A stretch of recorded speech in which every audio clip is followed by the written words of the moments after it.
सर्वप्रथम मी सर्वात पहिले आपल्या सर्वांचे आभार व्यक्त करतो की आपण या ठिकाणी मेहनत करून नांदेड लोकसभेच्या पोटनिवडणुकीमध्ये मला या ठिकाणी विजय प्राप्त करून दिला। मागच्या 1 महिन्यापासून आपण सर्वांनी नांदेड लोकसभा पोटनिवडणूक तथा आपल्या महाविकास आघाडीच्या सर्व विधानसभा क्षेत्रामध्ये आपण आपल्या क्षेत्रामध्ये काम केलेलं आहे आणि काम करत असताना कार्यकर्ता म्हणून आपण कुठेही कमी पडलो नाही। याची खंत आपण बिलकुल मनात बाळगायची नाही की आपण कुठं कमी पडलो। आपण प्रत्येक कार्यकर्ता हे कार्यकर्त्याला काम दिलेलं असताना आपण जीवाभावानं त्या ठिकाणी काम केलेलं आहे। पण आपण जर राज्याचा जर मॅन्डेट आपण या ठिकाणी बघितलं, राज्याकडे जो कल आपण या ठिकाणी बघितलं, तर राज्याचा कल हा महायुतीकडे गेलेला या ठिकाणी दिसतोय। आता तो महायुतीकडे का गेला, कसा गेला, याची अनेक कारणं आहेत, विवंचना आहेत। आता कोणी म्हणते सत्तारभाई की बुवा ज्या काही मशीन आणल्या होत्या त्या मशीन एका प्रायव्हेट कंपनीकडून हायर करण्यात आलेल्या होत्या, हरियाणाच्या होत्या, काय माहीत नाही। पण दुसरे काही मंडळीचं म्हणणं की बाबा बऱ्याच योजनेच्या माध्यमातून लाडकी बहीण असेल, लाडक्या बहिणीच्या योजनेच्या माध्यमातून त्या ठिकाणी मॅन्डेट महायुतीकडे गेला। आता कशासाठी गेला आपल्याला त्यावर अधिक चर्चा करायचं नाही, पण आपण जिथं जिथं विधानसभेला आपण हारलो तिथं मंथन करणं खूप जरुरी आहे की आपण कशामुळे हारलो। कारण एक पक्ष म्हणून आपण त्या ठिकाणी आपल्या आपल्या विधानसभा क्षेत्राचं, आपल्या जिल्हा परिषद सर्कलचं मंथन त्या ठिकाणी झालं पाहिजे की बाबा आपण कशामुळे कमी पडलोत आणि कोण्या गोष्टीमुळे कमी पडलो, जेणेकरून येणाऱ्या निवडणुकीमध्ये आपल्याला सर्वांना सज्ज राहता येईल की जिथं आपण कमी पडलो त्या ठिकाणचं पॅचअप करून आपण आपली पुढच्या निवडणुकीला सामोरं जाणार। सत्तारभाईने या ठिकाणी सांगितलं की येणाऱ्या काळामध्ये आपल्या महापालिका आहेत, नगरपालिका आहेत, जिल्हा परिषद आहेत, पंचायत समित्या आहेत, आपल्याला या सगळ्या गोष्टीला सामोरं जात असताना खूप बारकाईचं आणि काटकसरीचं नियोजन या ठिकाणी करावं लागणार आहे आणि नियोजनबद्ध पद्धतीने येणाऱ्या पुढच्या सर्व निवडणुका आपल्याला निवडणूक लढवावं लागणार आहे। कारण हे तसंच आहे, राज्यामध्ये आपलं विरोधी सरकार असेल पण आपल्याला घाबरायचं कारण नाही, कारण नांदेड जिल्ह्यामधले काँग्रेस कार्यकर्ते हे सक्षम कार्यकर्ते आहेत, मला आजही विश्वास आहे। आज थोड्या बहुत अधिक फरकामध्ये कुठेतरी आपल्याला पराभव झाला असेल। आज सत्तारभाईची जी उत्तरमधली जी सीट आहे अवघ्या 2800 ते 3000 मताने गेली। आमची मोहनांना हांबर्डे यांची सीट अवघ्या 600 मताने त्या ठिकाणी गेली। पण आपल्या हक्काच्या एवढ्या जवळच्या म्हणजे कमी फरकानं ह्या 2 सीटा या ठिकाणी गेलेल्या आहेत। तरी मी सत्तारभाई असेल की इथं सगळ्या पदाधिकाऱ्यांना एवढंच सांगू इच्छितो की आपल्या सर्वांच्या आशीर्वादाने मी खासदार म्हणून जरी झालो असलो तर इथं बसलेला प्रत्येक कार्यकर्ता हा खासदारच राहील, हे या ठिकाणी मी सांगतो। जिथं तुम्हाला बळ द्यायचं काम पडेल त्या ठिकाणी रवींद्र चव्हाण खासदार म्हणून कुठेही कमी पडणार नाही आणि त्याच्यासोबत आमचे जे सर्व पदाधिकारी आहेत ही अनुभवी मंडळी आहेत। आज प्रत्येक क्षेत्रामध्ये ह्या सर्व मंडळीला मोठा अनुभव आहे आणि त्यांचा अनुभव निश्चितच या ठिकाणी आपल्या सर्वांच्या पाठीमागे राहील।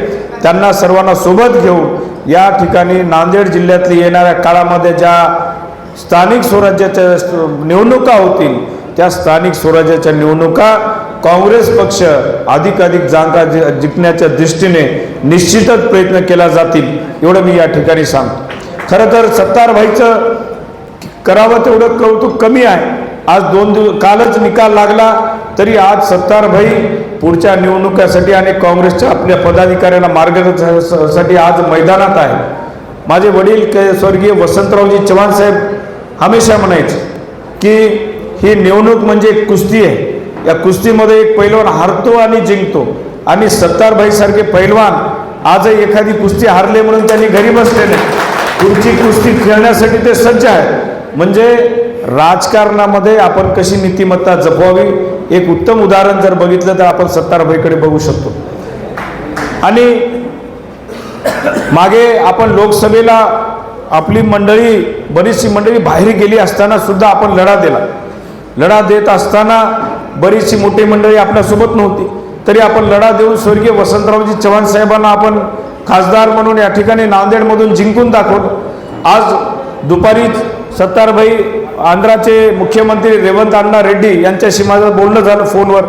रेवंत अण्णांनी सगळ्या आपल्या 6 मतदारसंघाच्या सगळं मला डिटेल मागितलं, डिटेल घेऊन यायला सांगितलं आणि मी त्यांना फॅक्सही केला, ईमेलही केला की 6 मतदारसंघामध्ये काँग्रेस पक्षाला किती मतदान झालं आणि किती फरकाने त्या ठिकाणी केले।